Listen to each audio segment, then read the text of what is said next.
दोस्तों, आज हमारे साथ जुड़ रही हैं मुगल वंश के आखिरी बादशाह बहादुर शाह जफ़र की वंशज रोशन आरा बेगम।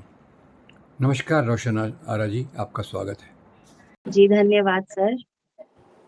जी, वो लखनऊ में जो हमने कार्यक्रम किया था बहादुर शाह जफ़र की स्मृति में, वो कार्यक्रम मेरे ख्याल से काफ़ी सफल रहा और तब से मुझे भी एक कल्पना आई कि ऐसे परिवारों से जो जुड़े हुए लोग हैं, उनसे थोड़ा ज़्यादा जानकारी ली जाए, क्योंकि वो एक विशेष परिवार है और उस परिवार के कारण आपको किस प्रकार का अनुभव बचपन में महसूस हुआ, ग्रोइंग अप ईयर्स में हुआ और आप अपने जो ये पेरेंट ये ग्रेट ग्रेट ग्रेट ग्रैंडफादर उनके बारे में घर में क्या सुनती थी, घर में क्या माहौल था, इसके बारे में ज़रा बताएँ हमें?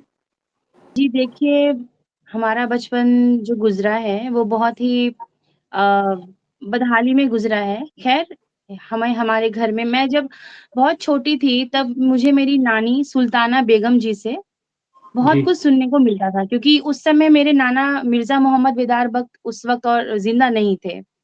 तो जो भी मैंने सुना है, पाया है, वो सुल्ताना जी से ही पाया है और मैंने हमेशा ही उनसे एक ब्रेवरी, एक साहसी और हमारे जो पूर्वज थे, उनके बारे में हमेशा ही हिम्मत देने वाली बातें सुनी हैं। जी, हमारी जो नानी है सुल्ताना बेगम जी, वो खुद भी बहुत हिम्मत वाली हैं।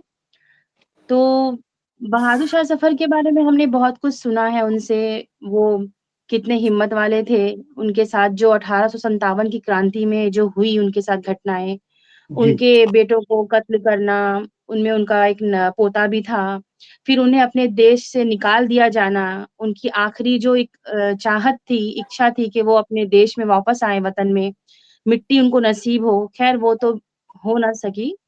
तो ये सब सुन के भी हमें बहुत खराब भी लगता है और हमारे मन में ये उम्मीद जागती है कि शायद आने वाले किसी समय में उनकी ये जो इच्छा थी कि ख्वाहिश वो है। अपने वतन में वापस आएँ, हाँ, वो पूरी हो सके। खैर बादशाह तो थे, पर शायर भी उतने ही अच्छे थे। उनकी शायरी जी, की भी जी, बहुत। कमी है और उनके कुछ-कुछ तो शेर इतने मशहूर हैं कि लोग हर समय पे उसको कोट करते हैं। तो और ये जी, भी उसमें है ना कि 2 गज ज़मीन भी ना मिली अ, दफनाने हुए के लिए, यार वो में। भी बहुत अच्छा है। तो जी। तो इसमें दूसरे लोग आपको कैसे देखते थे? अ, बचपन से ही मैंने देखा है ख़ास करके मीडिया के थ्रू, हमारे घर जी, में मीडिया वालों का बहुत ज़्यादा आना-जाना होता था उस समय, ख़ास अच्छा। करके 2004 के बाद से। हुँ, तो उसके बाद से पेपर वग़ैरह में भी बहुत सारे न्यूज़ छपते थे, तो मेरी नानी को बहुत लोग पहचानते थे इस हिसाब से, लेकिन हम जी, बहुत बच्चे थे तो मैंने उस टाइप का लाइफ़ जो है बहुत ज़्यादा फ़ेस नहीं किया है कि लोग मुझे ज़्यादा पहचान रहे हैं। फिलहाल अभी मुझे जब से मैं थोड़ी बड़ी हुई हूँ, मैं सोशल मीडिया में आने लगी हूँ, बोलने लगी हूँ, तब से लोग मुझे पहचान रहे हैं और जी। बहुत लोग मुझे नेगेटिवली भी देते हैं और बहुत लोग मुझे सपोर्ट भी करते हैं। जी, तो चलो ये आप सब तो आपकी दिमागी उपज है सबकी। हाँ, वो तो है। पर ये ख़ैर बहादुर शाह ज़फ़र का मुझे ख़ास ये बात लगी कि पता नहीं दूसरे कितने बादशाहों में होगी, पर जी। उस समय जो बाकी राजा थे, राजा नवाब, हिंदू मुसलमान, उन्होंने उनको मिलकर चुना कि जी, आप इस बिल्कुल। का लीड कीजिए। ऐसा मेरे ख़्याल से इतिहास में बहुत कम राजा रहे होंगे, जिनको लोग चुनते हैं, क्योंकि राजा तो उत्तराधिकार से आते हैं, अपनी जी। जन्म से आते हैं, तो इनको तो लोगों ने मिलकर चुना। मैंने उसमें उनका जो रुतबा था, वो कितना महत्वपूर्ण था, ये थोड़ा एक हम इसमें समझ सकते हैं। तो अभी मीडिया कैसा आपको देखता है? जी, आपने जो ये बात ही कही है, ये बहुत सही बात कही है कि एक राजा को उस समय हमारे देश के लिए हर जो हिंदू हो या किसी भी धर्म से बिलॉन्ग करता हो, उन्होंने बहादुर शाह को चुना था। तो मुझे लगता है उस समय के लोग शायद अपने देश से बहुत प्यार करते थे, वो सच में प्यार करते थे, इसीलिए उन्होंने पहले इस धर्म को, जात को नहीं देखा, पहले उन्होंने अपने देश को रखा। इसलिए उन्होंने जी, उनको उनके नेतृत्व में ये काम करना ज़रूरी समझा। और रही बात अभी की, तो अभी तो मैं मीडिया वाले कैसे देखते हैं या लोग कैसे देखते हैं, तो देश की हालत तो जिस तरह से हो रही है, हिंदू, हुँ, मुस्लिम इतनी इतनी ज़्यादा खराब हो चुकी है अभी की हालत कि जी, लोग मुसलमान देखने से ही उस पे अटैक करना वो चालू कर देते हैं। करेक्ट। और अभी मुगलों ने अपने इतिहास में क्या-क्या किया है, इस देश के लिए उन्होंने क्या-क्या किया है, ये इतिहास सबके सामने पड़ा हुआ है, लेकिन लोग अभी भी अपनी आँखों में पर्दा डाल के घूम रहे हैं। मैं सबकी बात नहीं कहूँगी, लेकिन कुछ जी, ऐसे लोग हैं, ज़्यादा लोग, ज़्यादा लोग। हुँ, जी, जो मुगलों के आड़ में आकर अपनी राजनीति करना चाहते हैं। जी, जी, सही कहा आपने, सही कहा। एक्चुअली वास्तव में देखा जाए तो मुगल भी एक प्रकार के बादशाह थे, सभी उनमें एक सरीके नहीं थे। दारा शिकोह एक जी। तरीका था, एक प्रकार का था, हुँ, अकबर एक प्रकार के थे, औरंगज़ेब दूसरे प्रकार के थे और बहादुर शाह जफ़र का जी, क्या कहना, वो तो एक शायर शायर ज़्यादा थे और बादशाह कम थे, ऐसा कहना जी, पड़ेगा। तो उनको एक जी, एक रंग में रंगना, ये मेरे ख़्याल से उन सबके साथ बेइंसाफ़ी है, क्योंकि उनका सबका एक इंडिविजुअल चरित्र था, निजी उनका एक तौर तरीका था और उनको केवल मुसलमान के आधार पे देखना भी गलत है, क्योंकि देखिए बाबर जो था, वो साहित्य में बहुत रुचि लेता था। दारा शिकोह वो धर्म में बहुत रुचि लेता था। अकबर जी, सबको बराबरी में ज़्यादा रुचि लेता था। शाहजहाँ वो आर्किटेक्चर में ज़्यादा इंटरेस्ट दिखाता था। जी, जी, औरंगज़ेब ये अपने राज्य के विस्तार के लिए ज़्यादा करता था। तो मुझे तो कोई जी, एक कॉमन थ्रेड यही है कि वो एक ही परिवार से आए हुए हैं। उसके अलावा सबके इंटरेस्ट राजा के रूप में सबके गोल्स काफ़ी अलग रहे हैं। तो बिल्कुल। आप जो बात कह रही हैं इससे हमको भी बहुत पीड़ा होती है कि एक तो मुगल बादशाहों को उनके बारे में बहुत बदनामी की जा रही है, अलग-अलग प्रकार से। हमारे महाराष्ट्र में अभी छावा नाम की फ़िल्म आई। जी, जी, वो फ़िल्म के कारण औरंगज़ेब के प्रति, मुगलों के प्रति, मुसलमानों के प्रति नफ़रत पहले से और बढ़ गई। और मैं बिल्कुल। सोशल मीडिया पे यूट्यूब देखता हूँ, तो उसमें भी वो मुगलों को एक बहुत विलेन के रूप में बताने की कोशिश करते हैं, जो कहीं सच नहीं है। सभी राजा तो दुनिया भर में उनका एक अलग तरीका था। आज के लोकतंत्र के डेमोक्रेसी के मानदंड पे उनको हम उनका मूल्यांकन, इवैल्यूएशन नहीं कर सकते। तो ये आपने सही बात कही। इससे जो पीड़ा आपको है, हम सबको है, जो भी भारतीय संविधान में मानते हैं, हम सब इस पीड़ा से जूझ रहे हैं।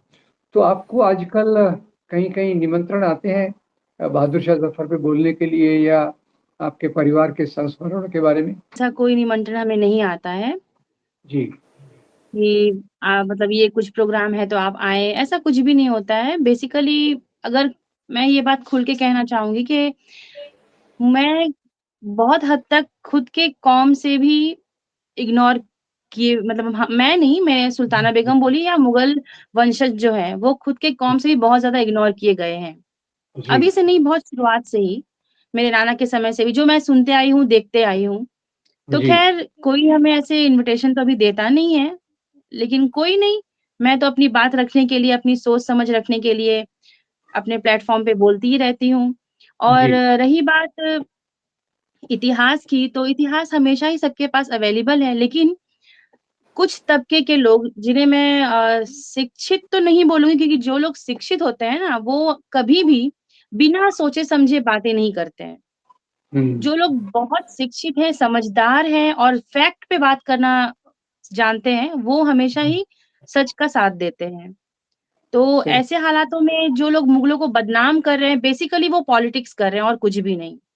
सही, मेरा तो यही नज़रिया है कि वो लोग बस मुगलों के जो इस प्रोपेगेंडा को लेकर चल रहे हैं कि किसी भी तरह उन्हें बदनाम करो, मुगल इक्वल्स टू मुसलमान, तो उन्हें बदनाम करना बहुत आसान हो जाता है उनके लिए। तो ये उनकी हुँ, पॉलिटिक्स की एक नीति है, जो मुझे लगता है कि ये बहुत दिन तक नहीं चलेगी। दिन तक न चले तो मुझे बहुत खुशी होगी, क्योंकि जिस प्रकार जी, से इनका ज़मीनी काम है, इनका ज़मीनी काम बहुत ही बड़े लेवल पे चल रहा है और क्योंकि उनको अभी सत्ता का भी संरक्षण है, उनको धन संपत्ति की कमी नहीं है, कार्यकर्ताओं की जी। कमी नहीं है, तो उसके कारण ये कब नियंत्रण में आएगा, उसके बारे में कहना थोड़ा मुश्किल है। पर आपने जैसे कहा कि ज़्यादा दिन तक नहीं चलेगा, मुझे ये बात अच्छी लगी।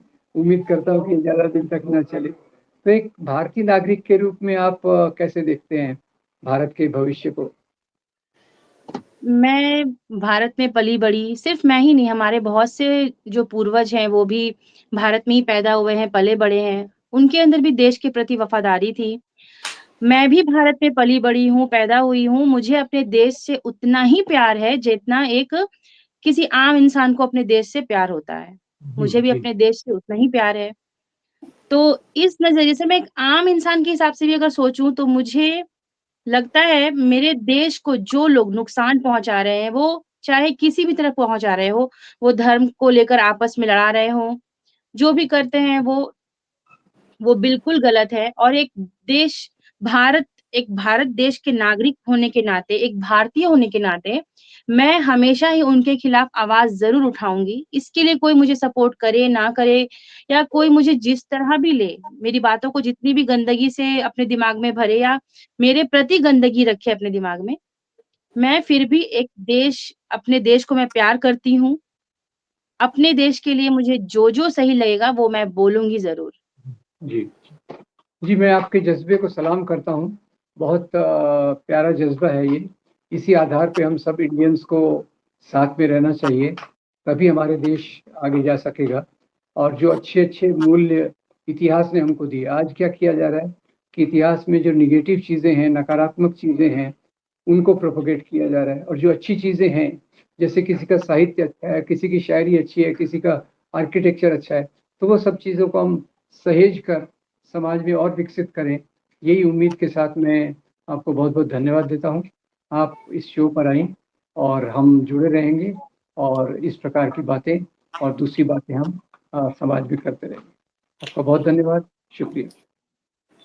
जी, आपका भी बहुत-बहुत धन्यवाद सर, मुझे ये मौका देने के लिए। जी, आपका भी बहुत-बहुत शुक्रिया।